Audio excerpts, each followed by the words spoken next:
आज मी रत्नांबद्दल माहिती सांगणार आहे की रत्न कोणत्या बोटात कोणती रत्न वापरली पाहिजेत. की हे पहिलं जे बोट आहे ते गुरूचं बोट आहे. तर गुरूच्या बोटामध्ये पुष्कराजची अंगठी जरूर वापरावी.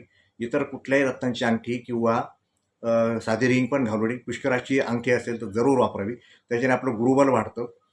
हे मधलं बोट जे आहे ते शनीचं बोट आहे. तर शनीचं नीलमरत्नच फक्त ह्या बोटात घालावं. नंतर गोमेद रत्न पण या बोटात चालेल आणि लसत्या रत्न पण या बोटात चालेल. हे जे मधलं बोट तिसरं बोट आहे आपलं. तर या बोटामध्ये माणिक रत्न वापरावं, डायमंड रत्न वापरावं. हे दोनच रत्न या बोटामध्ये घालावी आणि करंगळीमध्ये मोती आणि पाचू ही रत्न वापरावी. कुठल्याही बोटात कुठलेही रत्न वापरू नयेत. कुणी अंगठ्यामध्ये आता रिंग घालायला सुरुवात केलेली, तर अंगठ्यामध्ये रिंग कधीही घालू नये असं शास्त्र सांगते. तर अंगठ्यामध्ये कुठलीच अंगठी वापरू नये.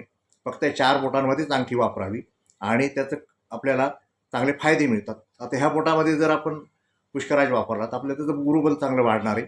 आणि दुसरी अंगठी साधी त्याच्यात वापरली, आपण साधी रिंग जरी वापरली किंवा साधी सोन्याची अंगठी जरी या बोटात घातली तरी आपलं गुरुबल बांधलं जातं. म्हणून फक्त पुष्कराजची अंगठी असेल तर जरूर या बोटात वापरा. आणि अंगठ्या ह्या उजव्या हातातच घातल्या पाहिजेत, डाव्या हातात अंगठ्या वापरू नयेत असं शास्त्र सांगतं. मग ती स्त्रिया जरी असतील तर स्त्रियांनी सुद्धा उजव्या हातातच अंगठ्या वापराव्यात, डाव्या हातात अंगठ्या वापरू नयेत. धन्यवाद. मी डॉक्टर शरद आहेत, वास्तुशास्त्र विशारद, ज्योतिषशास्त्र विशारद, रत्नशास्त्र विशारद, ऑरा अँड डाउजिंग एक्सपर्ट.